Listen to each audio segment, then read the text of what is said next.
Hello, welcome to our channel for probability and statistics. In this video, we will show how to calculate the confidence interval for regression coefficients in a linear regression model.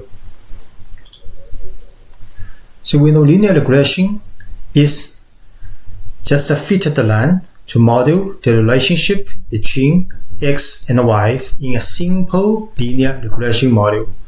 And this line is the true line, but we never know these two parameters. So what we can do is to estimate the beta b0 and b1 from observed x and y variables. And this is the error term in the model, which is the difference between the real observations and the fitted line. And this is the epsilon is the real random items for a given x value and y value.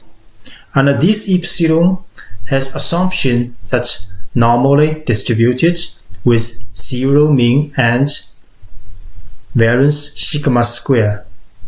So for the different value x, this epsilon is assumed to have the same distribution.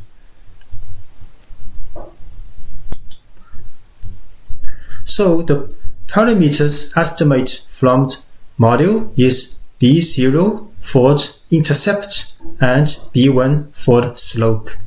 And here all the estimation comes from the sample data x and y. Here y bar, x bar represent the mean value for x and y.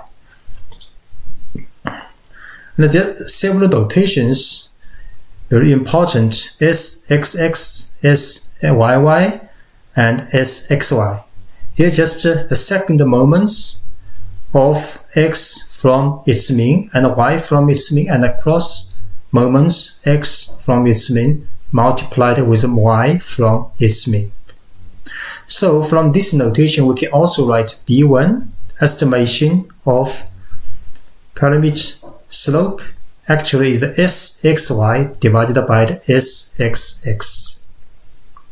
And the sum of squared error, which is the sum of the square of error terms between observations and the fitted line, is syy minus b1 sxy. And another important item is s square, which is the SSE divided by n minus 2.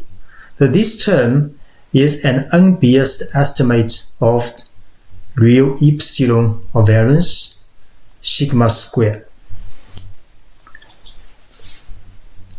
So next we can talk about the confidence interval for the regression coefficients, because we know the beta 1 follows a normal distribution, because estimation of the beta 1 comes from x and y. All x are deterministic variables and all y are random variables, because y observations is the fitted line plus error term, right? Because error term follows normal distribution. So that's why b1 also is random. So we can say for the different x and y, if we do again the experiment, we can get a different value of beta 1, right? So beta follows a normal distribution, and from the other videos or previous knowledge, can get n minus 2 times s squared divided by sigma squared. This item follows a chi-squared distribution with n minus 2 degrees of freedom. So this term actually equals this term is a division between a standard normal distribution random variable and chi-squared random variable divided by its degrees of freedom, then take a square root. So this division follows a t distribution with n minus 1 degrees of freedom. So we can get a 100% 1 minus alpha confidence interval for beta 1 or the parameter estimation, then this item confidence interval, the lower bound and upper bound. So this item can also get from the sample, and this is a critical value for the t-half alpha. And this is the point estimate of beta 1.